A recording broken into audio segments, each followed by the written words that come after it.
Even after the deal, Iran continued to preserve and expand its nuclear weapons know-how for future use.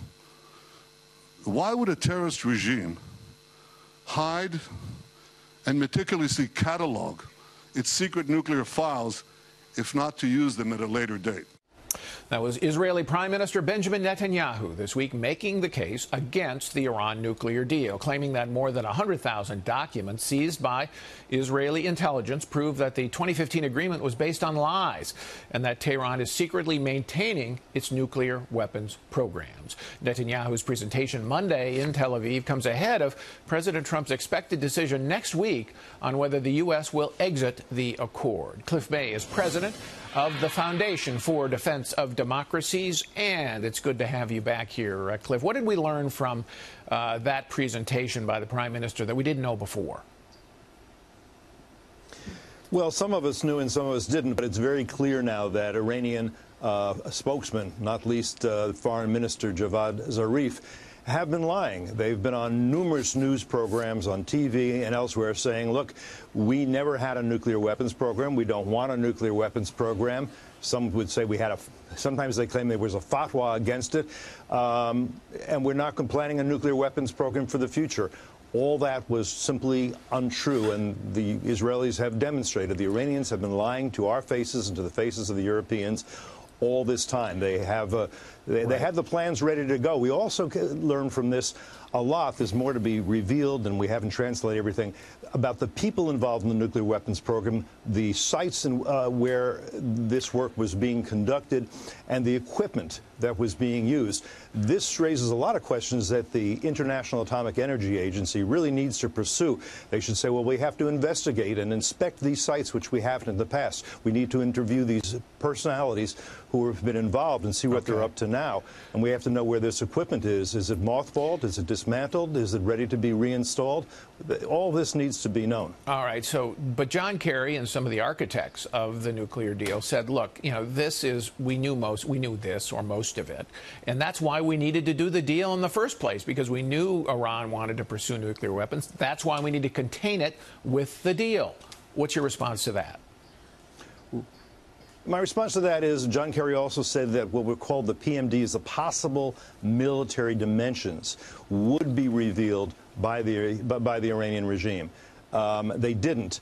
And instead, what we now know is that there were positive military dimensions to all this. You cannot have an intrusive inspection regime, and that's what Kerry claims we have had, unless you know what the Iranians were doing before. Because unless you know that, you can't say, well, let's go where you were producing weapons, nuclear weapons triggers, and let us see what if you're still doing that or not.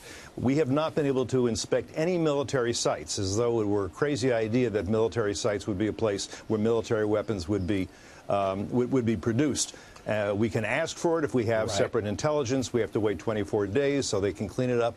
All of that. What we see is that, and what we should understand now, is that this agreement never stopped Iran from developing nuclear weapons. It may have delayed it in some respects, but that's not even clear. All right. The Iranian plan, we know, I think from this information, is to get their economy back in shape through the lifting of sanctions, and they've gotten billions of dollars from us, and then at a time of their choosing, go ahead to develop nuclear weapons, which has always been their intention, even as they've denied it. All right, but the president faces a big decision next week, and he's been negotiating, his administration has been negotiating with Europe to try to get to a common ground about whether to revise the deal, at least agree from this end, and the Western powers, to revise the deal. How close are they? Are they making progress on an agreement? Probably not. I think there are two possibilities. One is that President Trump will terminate the agreement. Right. French President Emmanuel Macron and German Chancellor Angela Merkel came to Washington and tried to convince him otherwise. Macron says, I don't think we actually did.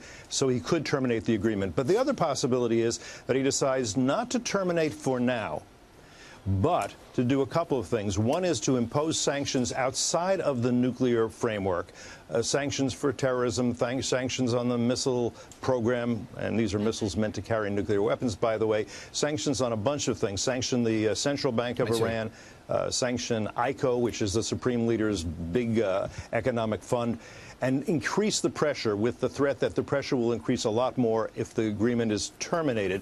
But then the Europeans can also go back to the Iranians and say, look, you've been saying all along that you've met your commitments, and so the Americans should as well, and you're not going to renegotiate anything. We now know that you haven't met your commitments, that you've been lying to us. We're disturbed by that. If you want this agreement to stay in place, it's got to be fixed. That means at least the worst flaws in the agreement have to be fixed. That means the sunset provisions, which means that at a certain point Iran is welcomed into the nuclear club about 10 years. Right, that has to be fixed. You can't keep developing these missiles. That's no good. There are a few things. Yeah, go ahead. I just want to finish up here with one point. We only have about 30 seconds, but the president is going to North Korea for a summit. What impact do you think a withdrawal from this deal would have on that psychology of that summit?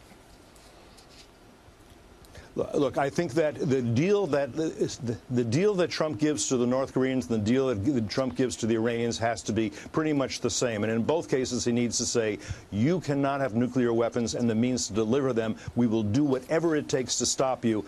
If you understand that, we can do business. If you don't understand that, if you think we're going to let you have nuclear weapons and the means to deliver them to American territory, then we've got a problem, and we will deal with this problem. All right. Thank you very much, Cliff May. Appreciate it.